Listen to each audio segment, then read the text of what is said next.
Welcome to Daniel Reviews. I'm Daniel Goodwin, and today we're looking at the Makita GCV04 GCV04 PMX QR-1490 UX-43Q/A. You know what? I don't know Makita's numbering scheme. It actually makes the IRS look competent. So whatever they're going for, it's a string of numbers, but this Shopvac is legit. And let's get into it. Makita sells this vacuum in numerous configurations, as you can see, and it actually is very confusing. At least I found it very confusing to figure out which one did I order. I ordered this model here, the GCV04ZUX. I don't remember if I ordered it from ACME Tools or not, and I don't remember the price, but this is the specific model I ordered. It came with a 4-gallon bin, which is what I wanted. I didn't want to worry about having to empty the tank too frequently with the 2.1 gallon bin. I wanted to make sure I had the AWS chip in case I ever did want to take advantage of that with wireless start.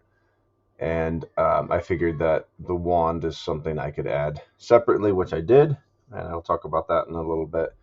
But this is the model I went with, the GCV04ZUX, which if you switch back over here, this is GCV03, the GCV04 PMU. I mean, it's this numbering, this GCV02, the 01, all of this is exceptionally confusing, and I think it's stupid.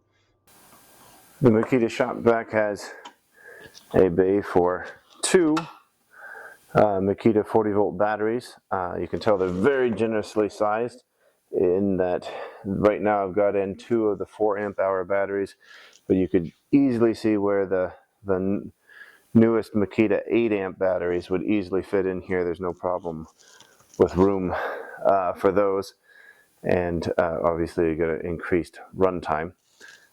When you have both batteries in, you do have an external battery check that will show you the battery life of your batteries.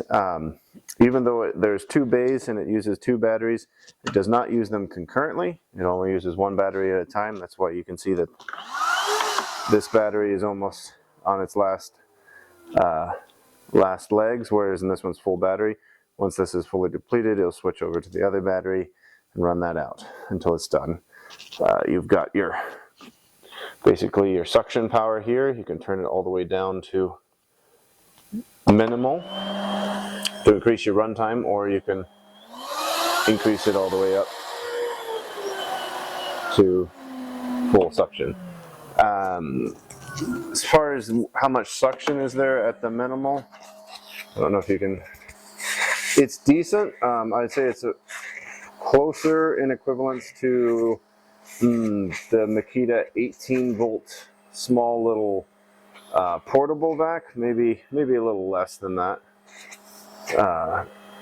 If you crank it up a little bit, probably about right there is where, and it's decent suction. It would pick up a lot of your loose stuff, but it wouldn't be enough to get serious obstruction and obstacles like nails and screws and bolts and whatever. Here you've got your switch between on and off. Obviously that's on, or right here, and then off, nothing happens. Then you have the auto mode, which you can see engages this Bluetooth. And if you have the Makita tools that have that, I call it a chip or an add-on because it doesn't come with them natively. You have to purchase them and install them. But if you do, then it will send a trigger to this unit to automatically kick on whenever that tool activates. It's a pretty cool technology. I will say it's expensive for what it is, and kind of I'm a little miffed at Makita for not including it in those tools. I feel like it should have been included. Certainly for the price you pay for Makita tools, it feels like that's something that should be built into them. But for an extra approximately $100, you can buy that chip, install it in your tool, and then it will communicate wires via Bluetooth with this Shopvac. One thing to note: if you don't use the the Bluetooth transmitters in your tools, or even if you do, just having this on will use your battery power. on the auto switch. So if I walk away and leave this for a couple weeks, it will drain down these batteries. I mean, it's slow. It's not a huge draw on them, but it will drain them. And you'll come back and try to turn it on and be surprised that it's completely dead. It's because you left it in this auto mode. So strongly recommend not doing that. You'll notice this comes equipped with a small, I believe 1.5 inch diameter hose. You can unscrew it, but I like that it screws in because it's a lot more secure than some of the other hoses I've used where it's more of a clip-on attachment. But the nice thing is you can actually upgrade this to a larger hose if you want. Instead of this 1.5, you can go to a wider diameter hose. This diameter is having have too many large things getting obstructed. You can swap out this hose for a larger hose, something to pick up larger pieces without them having serious obstructions. This piece is just a suction fitting. You can see this slips in there, but this other tools, it's just the right diameter. However, a few things where I've had to change this is on the, I have a Makita 18-volt orbital palm sander. What I have to do for that is I unscrew this piece. I have another smaller adapter that I'll try to show in a minute, and it just basically goes on in place of this piece, and then it attaches to a smaller nozzle and attaches directly to that palm sander. And you can see here it comes with a dust collection bag already installed. You can see it peeking out from the side. This is very, very helpful. I mean, separate. Later on I'll open this up and kind of show you how it works in there, but it works pretty much exactly like you think it would work. It collects all the dust and nastiness that you suck up in there, and then it's very easy to just yank out this, as you release this. You can just pull this off, yank out the bag, and put in a new bag. Or if you're super thrifty like me, you empty out the bag, blow it out with your Makita air duster, put the bag back in, and you're renewed for another season. From this angle, you can see the rear of the Shopvac, and this obviously is for wrapping your cable around it. It does a good job with this hook for doing that. I did finally get it. It is not an easy fit, that is for sure. Now you see here I have the stainless steel, well, I don't know if it's stainless, the steel metal stick wand that comes with this floor piece. This did not come with the Shopvac, and in fact Makita does not have a very good system of displaying which accessories are compatible with their Shopvacs. They don't have a very good standardized. You actually can order this Shopvac in several different configurations, and some of those configurations come with a completely different wand, completely different floor whatever that is, nozzle, I guess. Some are a little bit wider, some are white, some are black, some are thin. It's like the Wild West. I don't understand why Makita doesn't do a better job of standardizing that and making it a little clearer. I purchased this, I think from ACME tools separately, and it does obviously work with the included attachment, but it is of course also just a kind of a, I don't know if you can see this, but just a suction fitting. Again, you got to work it in there. It does a pretty good job most of the time. However, it does come out over as you use it and wear with it. So that's kind of a negative. Otherwise, this works pretty well. One of the biggest features that I love about this unit is this giant on-off switch. It is so easy to hit and get going. You can hit it with your foot if you're got your hands on one of your other Makita tools. Great, so it's a good vacuum. We probably should get a project or two to put it to the test. Why don't I take it upstairs and try to clean out my fireplace that is full of ash from this past winter.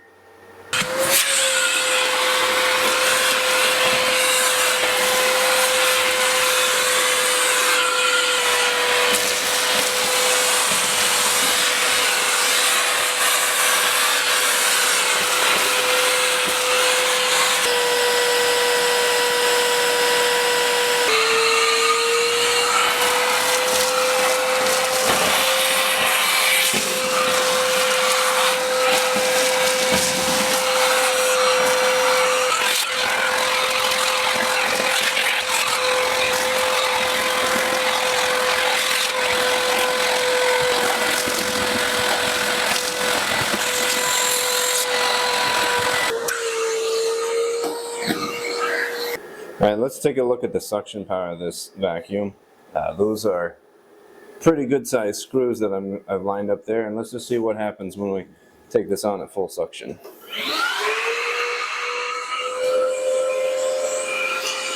Woo! Look at that. Wow. Yeah, I'm impressed. Okay, so it's got loads of suction power. It's great for clearing out your fireplace and sucking up screws. How easy is it to empty? Let's go through that process real quick. It is pretty easy. There's just two latches, one on each side. And I'm going to try to open this gently because there is a ton of ash in there.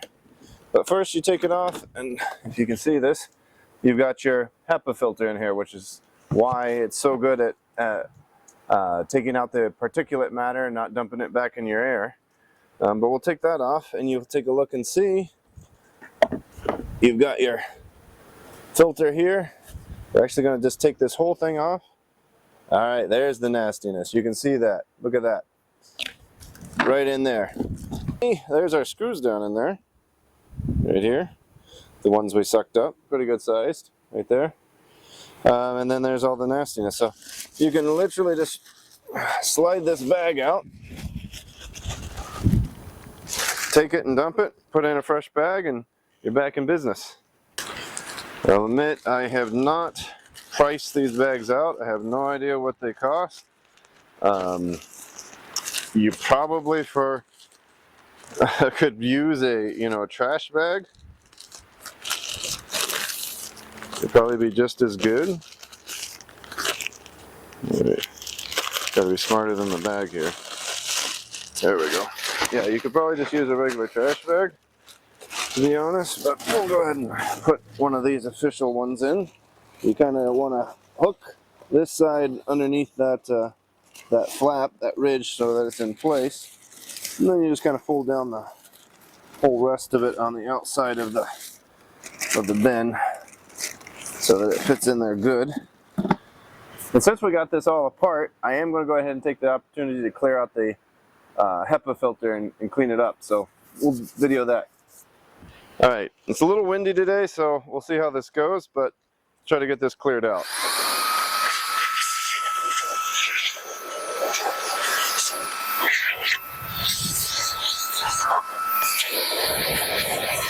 All right, and here's the really messy part.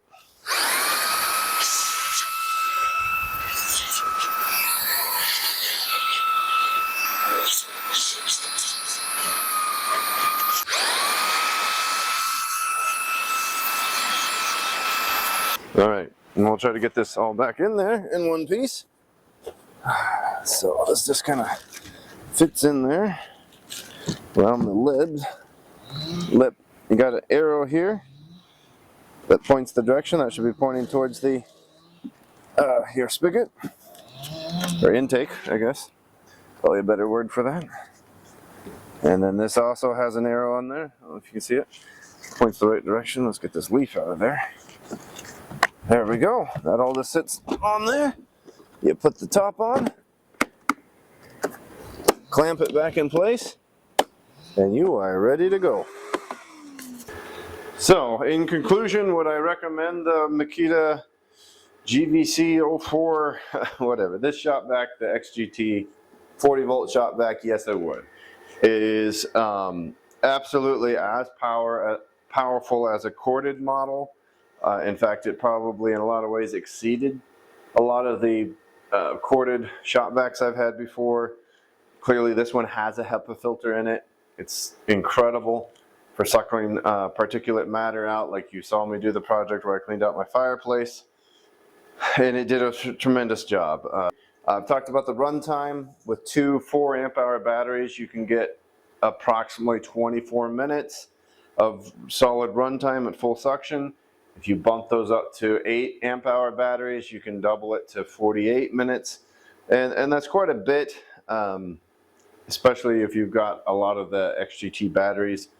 I think this is definitely one of my most used tools. I use it almost, if not every day, I certainly use it every project I work on, because obviously you're always making a mess, and this is important for cleaning up that mess. So I do strongly recommend it. I think it's worth the premium. Yes, it's expensive, but the suction power is tremendously superior to anything in the 18-volt line that I've used, and the freedom it gives you versus a corded shop vac is significant. So wholeheartedly recommended.